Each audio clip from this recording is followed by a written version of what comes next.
तो हाय बच्चों, कैसे हो आप लोग। आई होप आप लोग अच्छे होंगे। तो बच्चों, पिछली वीडियो में हमने प्रश्नावली 3 क्वेश्चन 3 के 3 सवाल सॉल्व किए थे और 2 सवाल बचे हुए थे। तो आज हम सॉल्व करेंगे। तो चलिए बच्चों, आज हम 2 सवालों को सॉल्व करते हैं। तो बने रहिए वीडियो में। अगर आप लोग नए आए हो बच्चों तो चैनल को सब्सक्राइब कर लेना और वीडियो को लाइक जरूर कर देना। तो चलिए वीडियो को स्टार्ट करते हैं। तो बच्चों, आपका पहला सवाल ये रहा 5x - 3y = 11। ठीक है। तो बच्चों, इसको हम इसका समीकरण बना लेंगे पहले व्यापक रूप में। तो चलो इसका समीकरण बना लेंगे पहले।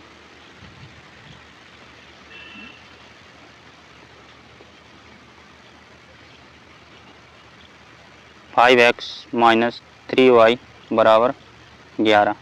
तो 11 को पक्षांतर कर देंगे, 11 को साइड भेज देंगे तो माइनस में हो जाएगा। तो 5x - 3y - 11 = 0। समीकरण 1 नाम दे देते इसको। अब समीकरण 2 बना लेंगे। -10x + 6y और यहाँ पर जो आपका 22 है माइनस में हो जाएगा। ये माइनस का हो जाएगा, -22 = 0। समीकरण 2।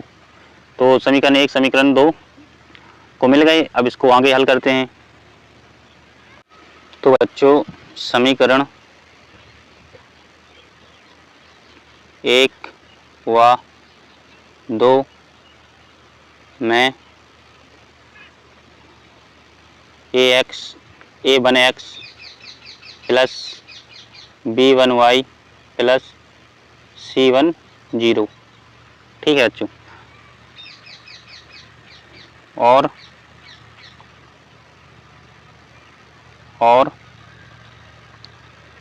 a2x + b2y + c2 = 0 से तुलना करने पर। ठीक है बच्चों। समीकरण 1 व 2 में a1x + b1y + c1 = 0 और a2x + b2y + c2 = 0 से तुलना करने पर। तो इसकी तुलना करते हैं तो हमें पहले इसके a b के मानों की जरूरत पड़ेगी, a b c के मानों की। तो चलिए इसके a b c के मान हम निकाल लेंगे फटाफट।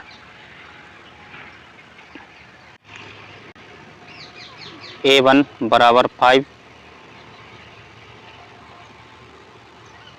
b1 = -3, c1 = -11। a2 समीकरण 2 के मान निकालेंगे। a2 -10,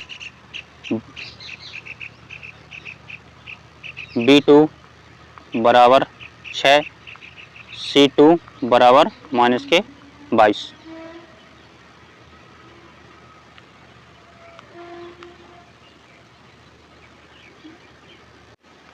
c2 = -22। अब इसकी तुलना करेंगे बच्चों। तो a1 बटे a2 बराबर b1 बटे b2 बराबर c1 बटे c2। ठीक है। तो इसके मान रख देंगे। जो मान रख देंगे, a1 का मान आया था अपना 5, a1 का मान आया था 5 बटे a2 का मान -10 बराबर b1 का मान आया था -3, b2 का मान आया था अपना 6 बराबर c1 का मान आया था बच्चों -11, c2 का मान आया था -22। तो देखते हैं बच्चे, कटते हैं तो काट देंगे। 5 दूनी 5 चिका 5 दूनी 10, 3 एकम 3, 3 दूनी 6, 11 एकम 11, 11 दूनी 22। ठीक है। माइनस से माइनस कट जाएगा। ठीक है बच्चों। तो यहाँ प्लस हो जाएगा। तो हम इसको लिख सकते हैं बच्चों। तो बच्चों हम लिख देंगे इसको 1/2 बराबर 1/2 बराबर 1/2। तो सबके बराबर है तो इसको लिखेंगे हम अतः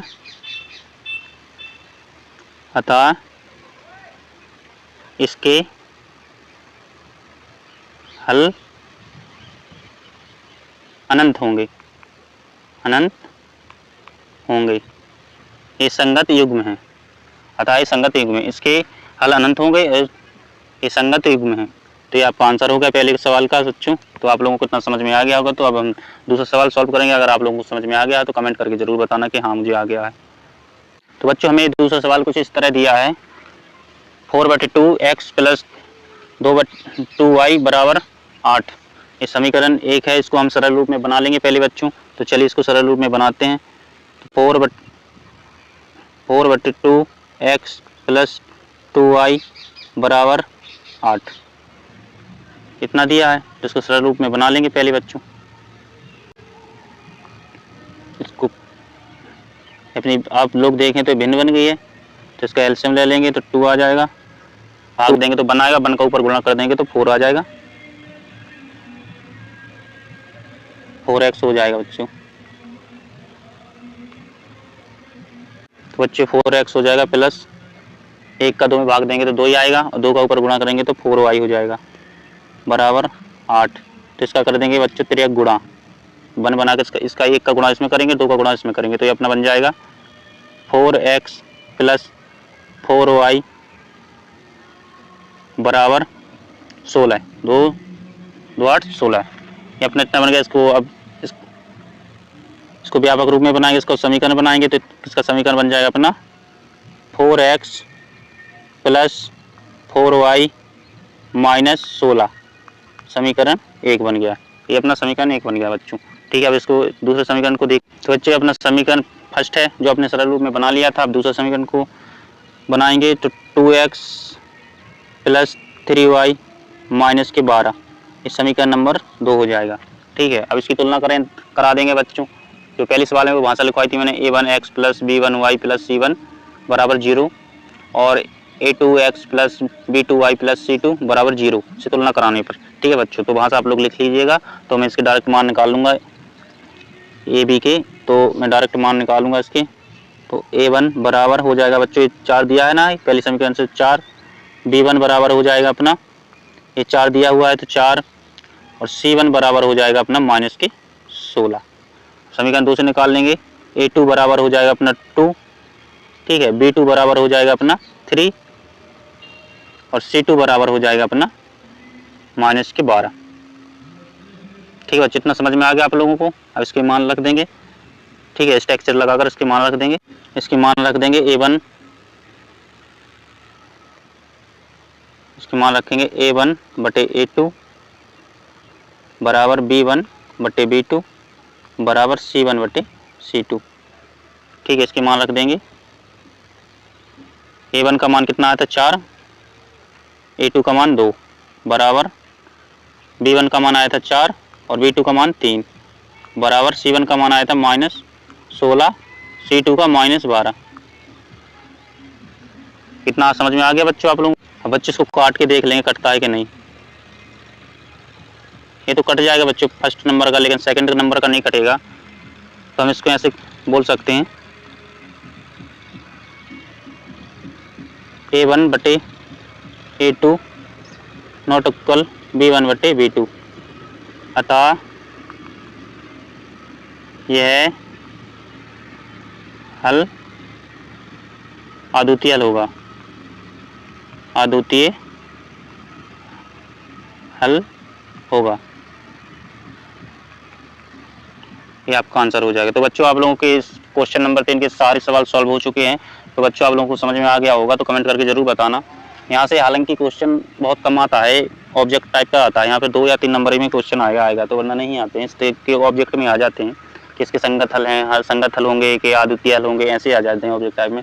तो कैसी लगी बच्चों आप लोगों को वीडियो? अगर आप लोगों को अच्छी लगी है वीडियो और आप लोगों को समझ में आ गया होगा तो कमेंट करके जरूर बताना, और चैनल को सब्सक्राइब जरूर कर लेना बच्चों, वीडियो को लाइक कर देना और नोटिफिकेशन को ऑन जरूर कर लेना ताकि आपको ऐसे इंफॉर्मेटिव वीडियो मिलती रहे। तो जुड़े रहिए मेरे साथ। मैं आप लोगों को पूरे क्वेश्चन कराऊंगा, विधिवत तरीके से एक एक क्वेश्चन कराऊंगा मैं आप लोगों को। तो नेक्स्ट क्वेश्चन करेंगे कल। तो आज के लिए इतना ही बच्चों, तो बाय बाय बच्चों।